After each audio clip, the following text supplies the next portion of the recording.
Marcus Reed walked across his land in the early morning light. The Montana sky stretched wide above him, painted in soft colors that promised a good day for work.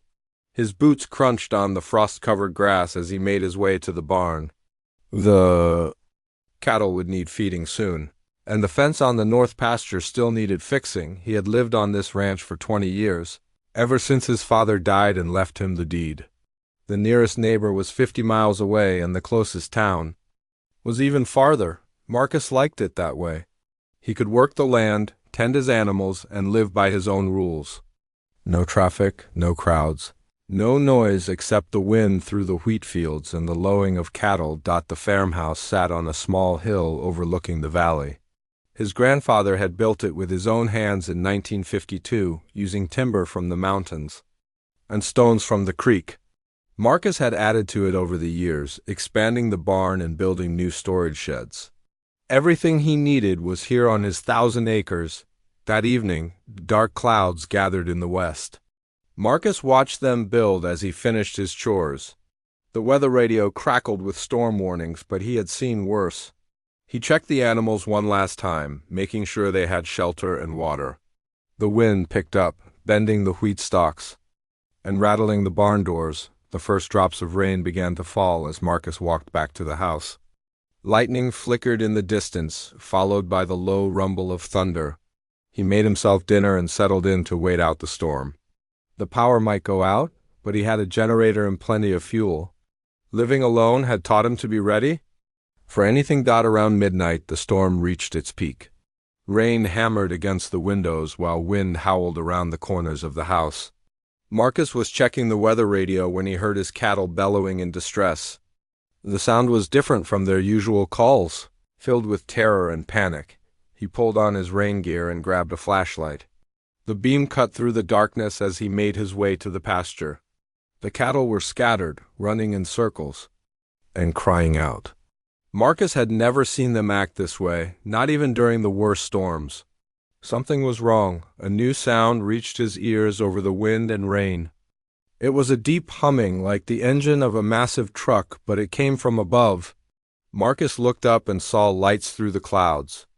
Not the scattered flicker of lightning, but steady beams that moved with purpose. The lights grew brighter and the humming grew louder. Whatever was up there was coming down. Marcus ran toward the barn, thinking of the rifle he kept there. The cattle scattered around him, still wild with fear. One of his best bulls ran past, its eyes white with terror. The thing that descended from the clouds was like nothing Marcus had ever seen. It was huge, bigger than his house, with a smooth metal surface that reflected the lightning. Strange symbols glowed along its sides, and beams of light reached down like fingers. The humming filled the air, drowning out everything else. Marcus reached the barn and grabbed his rifle. He had no idea what he was facing, but 20 years of living alone had taught him to defend what was his. The weapon felt familiar in his hands, solid and reliable. He chambered around and stepped back outside. The craft had landed in his north pasture, crushing the fence he had planned to repair. Shapes moved in the lights, tall and thin, not quite human. Marcus counted at least 6 of them as they spread out across his land.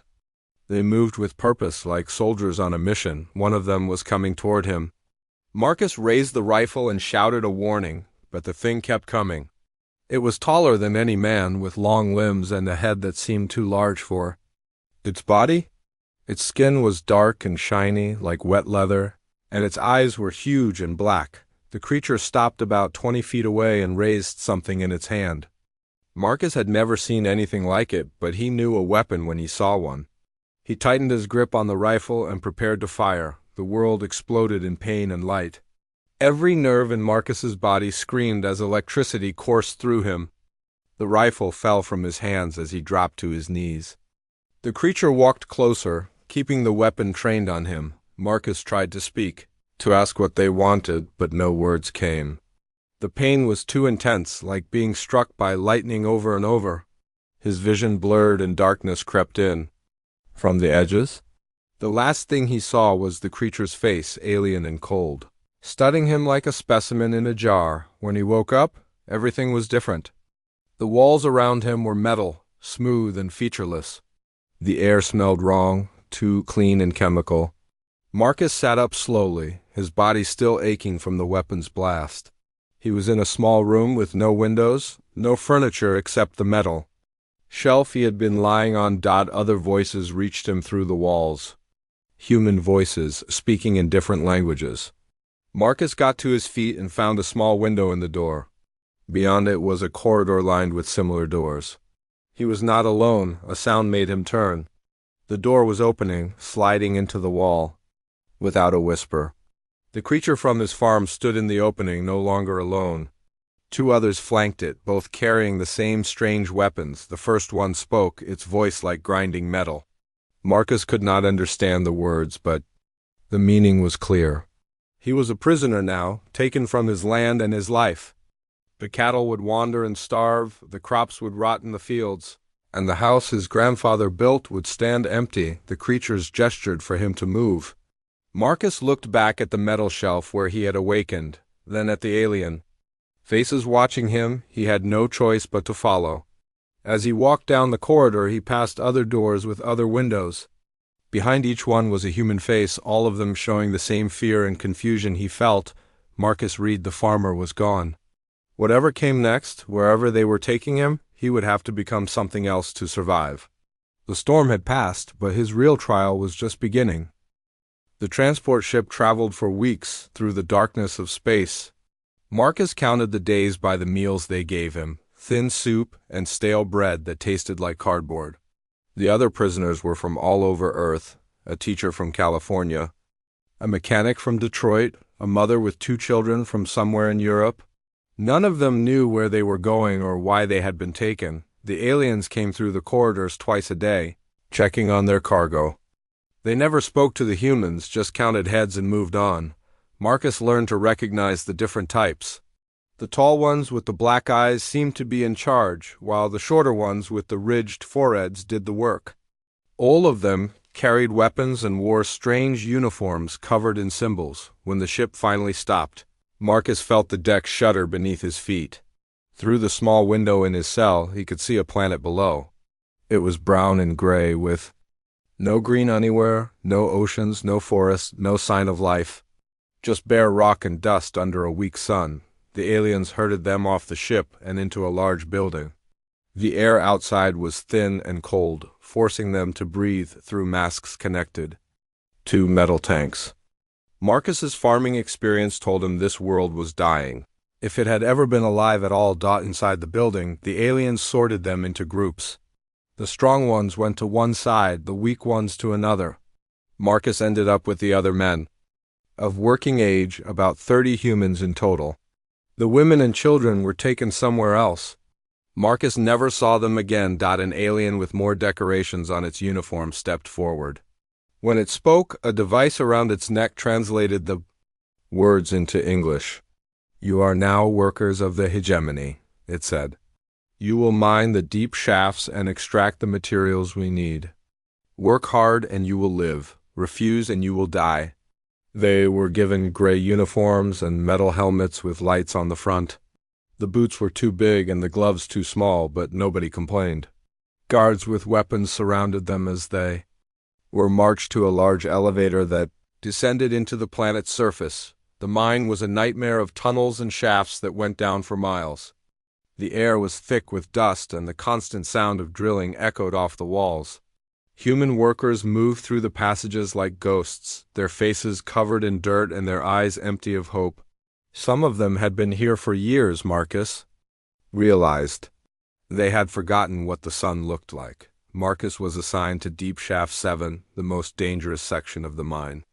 The alien overseer was called Kethrin, and he took pleasure in driving the humans to their limits. The work. Shifts lasted 18 hours with only short breaks for food and water. They dug into the rock with tools that burned their hands and breathed air that tasted like metal. The other workers in his section were broken men. A banker from New York who had stopped speaking, a farmer from Iowa who cried in his sleep, a soldier from somewhere in Africa who had given up fighting. They worked like machines, never looking up, never hoping for anything better. But Marcus was different. The years of hard labor on his ranch had prepared him for this. His body was strong and his mind was clear. While the others despaired, he watched and learned. He studied the aliens' language, picking up words and phrases from their conversations. He memorized the layout of the tunnels and the patterns of the guards. He learned which rocks contained the valuable minerals and which ones were worthless. The aliens called themselves the Thrak, and they had been conquering worlds for centuries. They took the strong as slaves and killed the weak.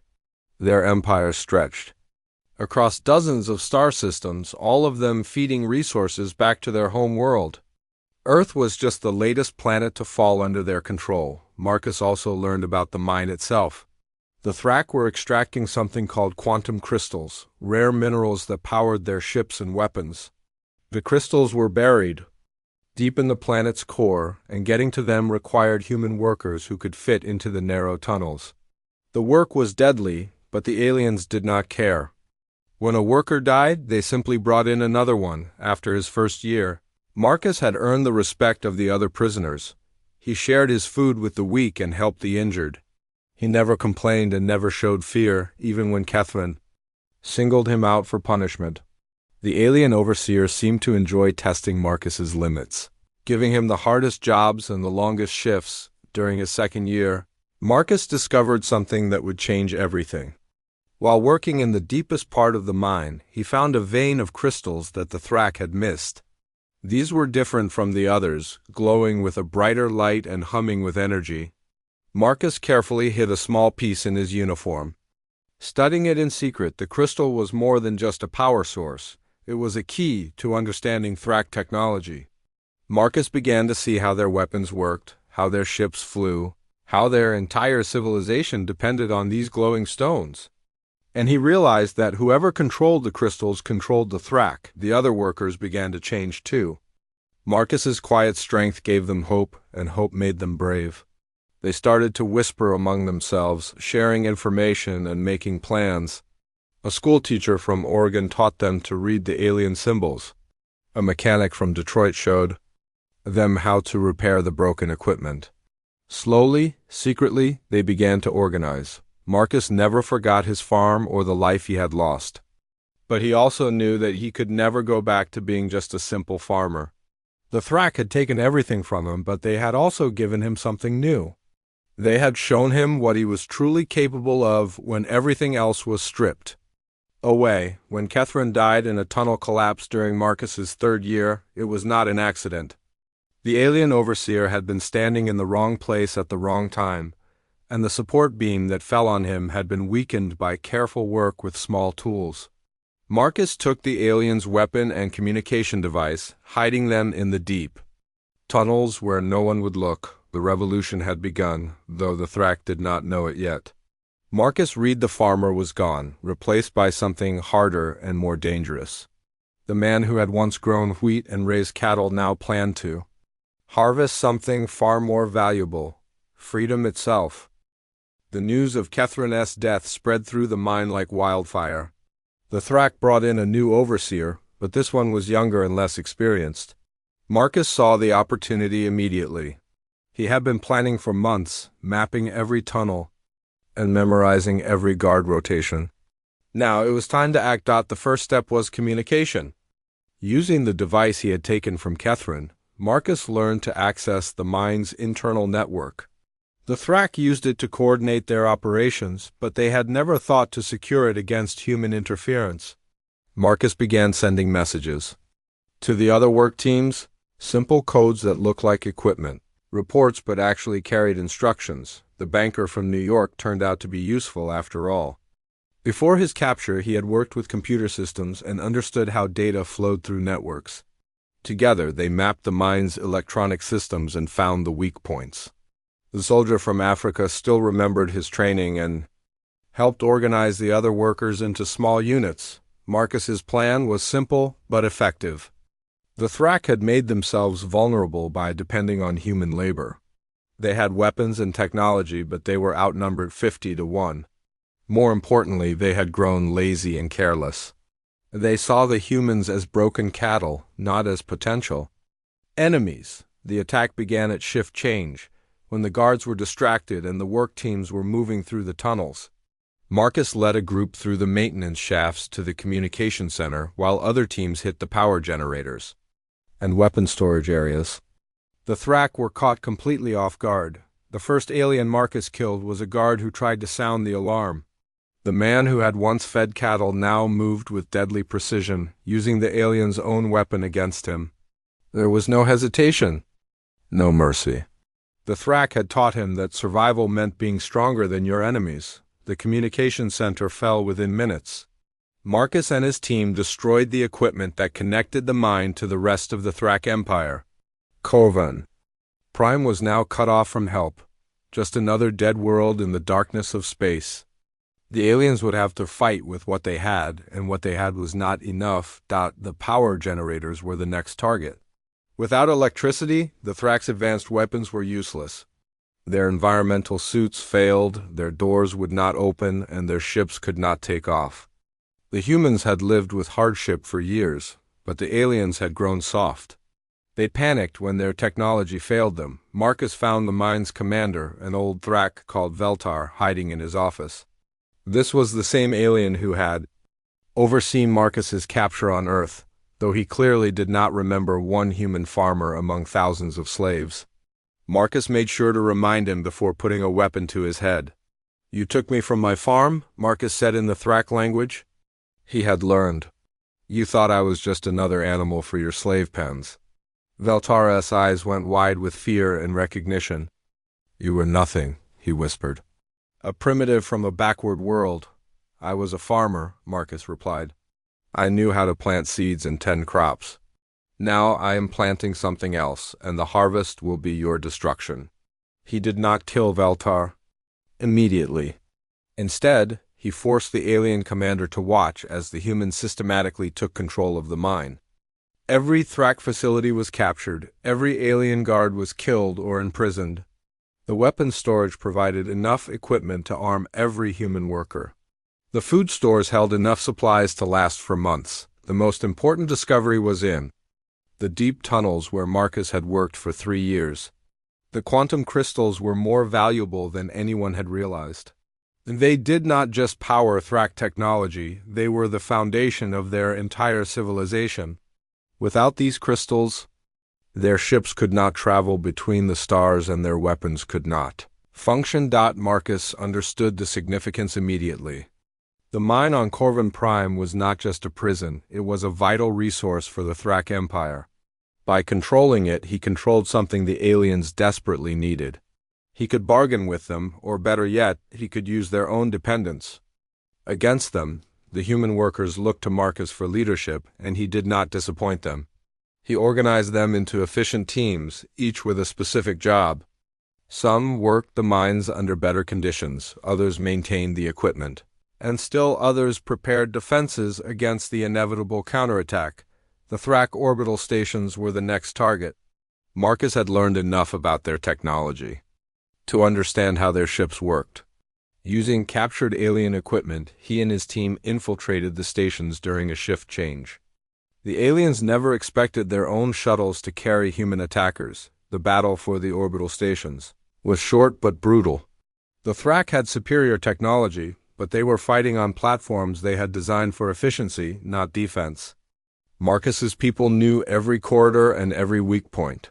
They had been building and maintaining these stations for years as slave labor. When the last station fell, Marcus stood in the command center looking down at Corvin Prime. The planet that had been his prison was now his fortress.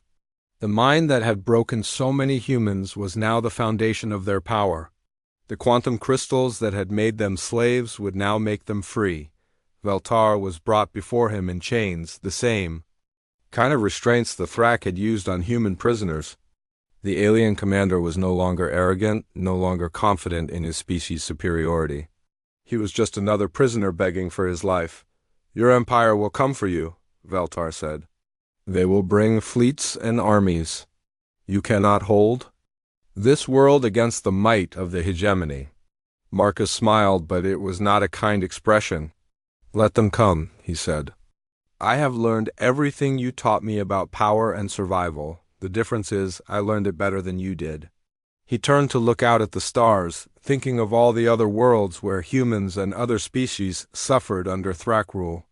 The boy who had grown up on a Montana farm was gone forever, replaced by something harder and more dangerous. But he had not forgotten the lessons of his youth.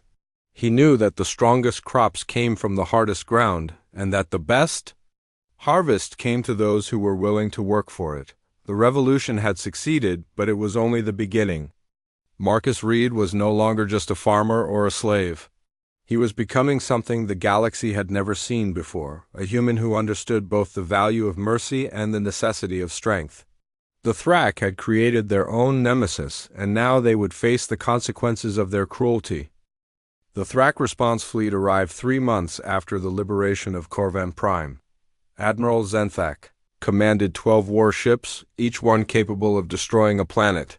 The alien admiral had orders to retake the mining world and execute every human rebel as an example to other species who might dare to resist. Marcus watched the fleet approach from the command center of the orbital defense platform. The screens showed the sleek alien vessels moving in perfect formation, their weapons charged and ready. Any normal enemy would have surrendered immediately, but Marcus was no longer normal. He had spent months preparing for this moment. The quantum crystals were the key to everything. Marcus had learned to use them not just as power sources, but as weapons. The orbital platforms that had once protected Thrak mining operations now served human defenders. The same technology that had enslaved them would now set them free. When Admiral Zenthak sent his surrender demand, Marcus replied in perfect Thrak language. "You are in my territory now," he said. "Leave immediately or face the consequences." The alien admiral laughed, a sound like grinding metal. "You are insects playing with tools you do not understand. Surrender now, and I will make your deaths quick." Marcus's response was to open fire with every weapon the platforms possessed. The quantum crystal arrays unleashed beams of energy that cut through the Thrak shields like paper.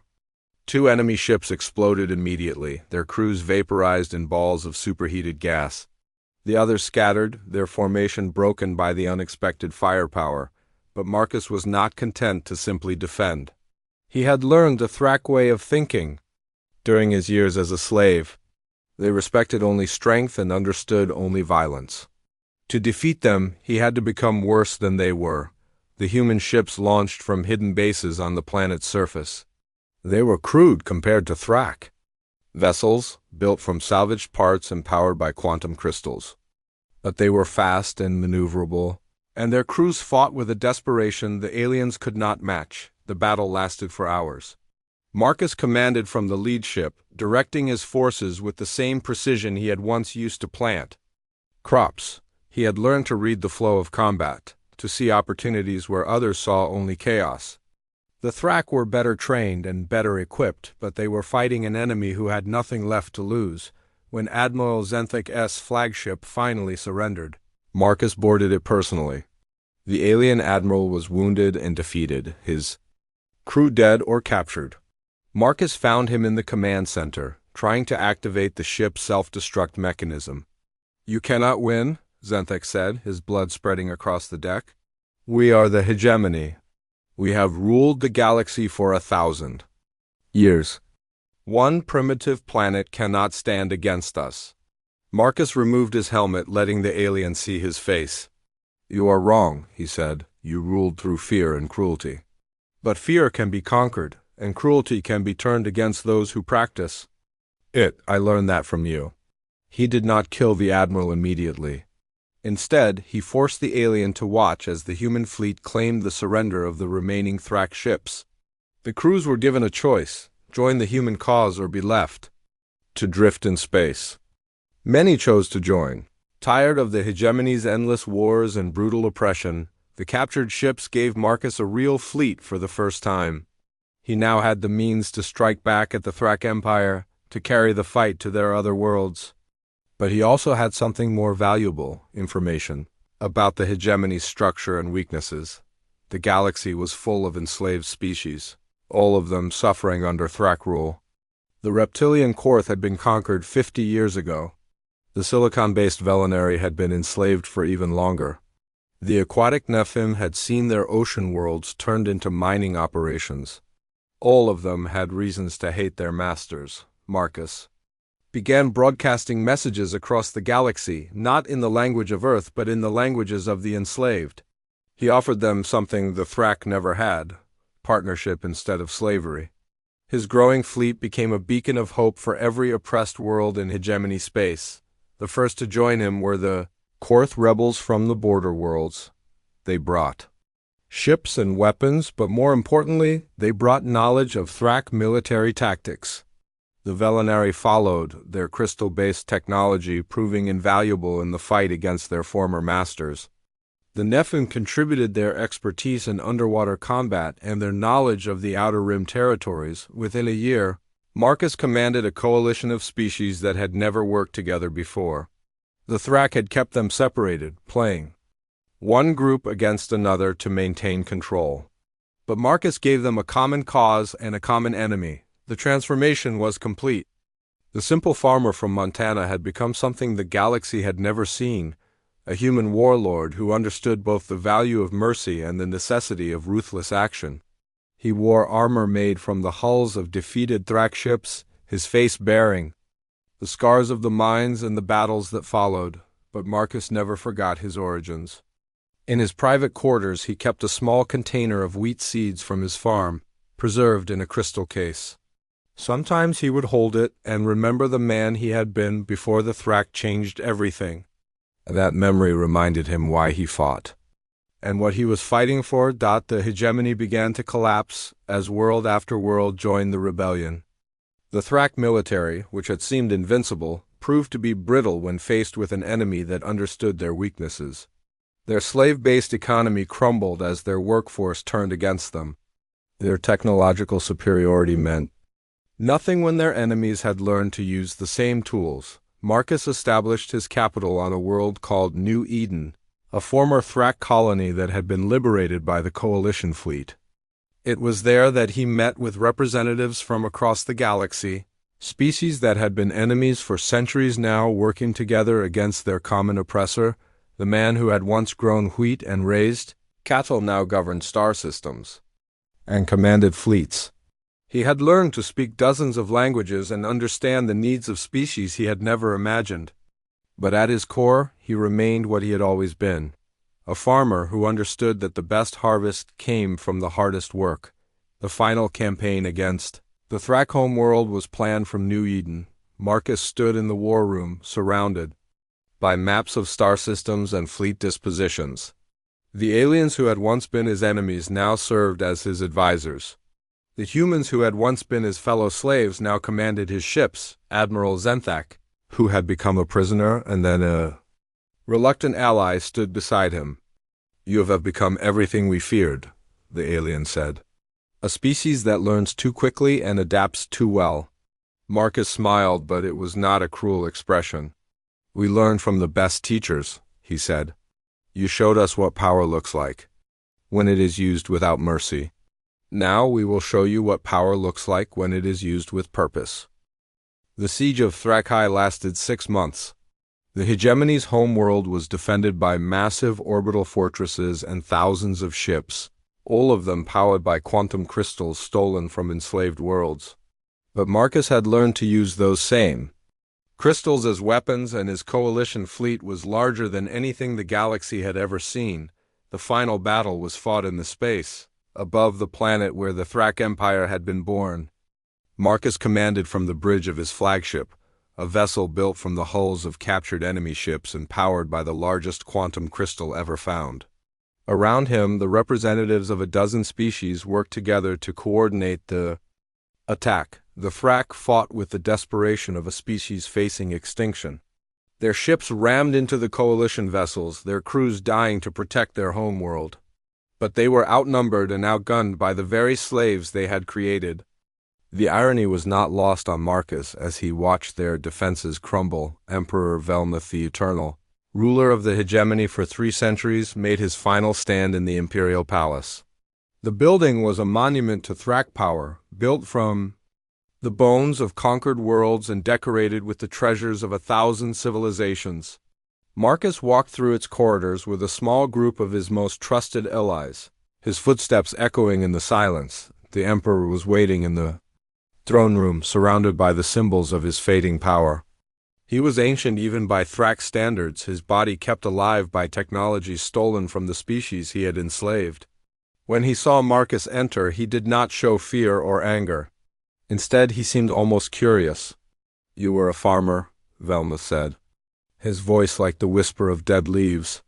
"I have read your file. You grew plants and raised animals on a primitive world. How did you become this?" Marcus looked at the creature who had ruled half the galaxy for longer than most species had. "Existed. I learned from you," he said simply. "You taught me that strength is the only language the universe understands. You showed me that mercy is weakness and that power comes from the willingness to do what others cannot." The Emperor's compound eyes reflected the light from the quantum crystals that powered his throne. "And yet you offer mercy to those who surrender. You spare the lives of your enemies. You are not like us." "No," Marcus agreed. "I am not like you. I remember what it was like to be weak, to be helpless, to have everything taken away. That memory makes me stronger than you ever were." Velmuth studied him for a long moment. "What will you do with us?" "My people have ruled for 1,000 years. We do not know how to be anything else." Marcus had been thinking about this question for months. The easy answer would be to destroy the Thrak completely, to wipe them out as they had wiped out so many others. But that would make him no better than they were. Instead, he had chosen a different path. "You will learn," he said. "Just as I learned, just as all the species you enslaved learned. You will work for your place in the galaxy instead of taking it." The new order that Marcus established was harsh but fair. The Thrak were stripped of their empire and their military, but they were allowed to live. Their homeworld became a protectorate of the Coalition, watched over by the same species they had once enslaved. It was a fitting justice that appealed to Marcus's sense of irony. The Coalition government was based on principles Marcus had learned from his years as a farmer. Every species contributed according to their abilities and received according to their needs. The Korth provided military expertise, the Velinari offered technology. The Nephim shared their knowledge of the outer territories, even the humans. The newest members of the galactic community found their place in the new order. Marcus ruled as first speaker, a position that combined the authority of a military commander with the wisdom of a council leader. He wore simple clothes instead of imperial robes, and his office was a plain room instead of a throne room. But his power was absolute, backed by the loyalty of species who had fought beside him, and the fear of those who had fought against him. The quantum crystal mines of Corvin Prime became the foundation of the new economy. Instead of being extracted by slaves, the crystals were harvested by free workers who shared in the profits. The technology that had once powered the Thrak war machine now served peaceful purposes. Faster ships, better communication, cleaner energy for developing worlds. Marcus never returned to Earth. His homeworld was still there, still spinning in its familiar orbit around the sun, but it was no longer his home. The farm in Montana was probably overgrown with weeds, the cattle long since dead or scattered. The man who had lived there was gone, replaced by someone who carried the weight of a galaxy on his shoulders, but he had not forgotten his origins. In his private quarters on New Eden, he kept a small garden where he grew plants from dozens of worlds. The wheat from Earth grew beside flowers from the Korth home world and crystal formations from Velinari colonies.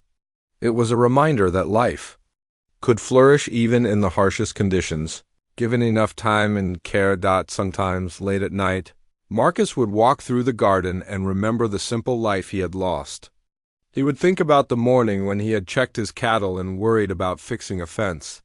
Those had been his only concerns then, small problems that seemed huge at the time.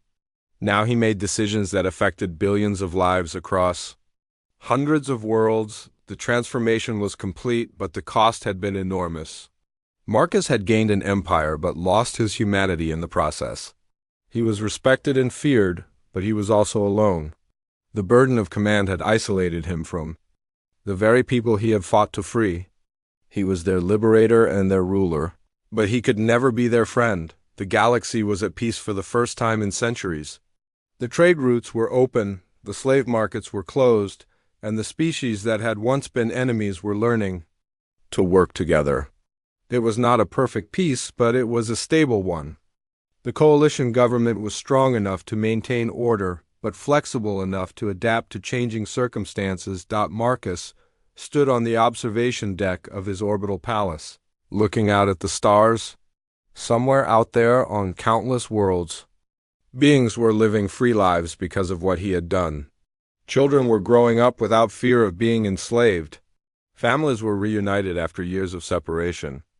Entire species were rebuilding their civilizations from the ruins of Thrak oppression. It was a good harvest, he thought. The seeds he had planted with blood and sacrifice had grown into something greater than he had ever imagined.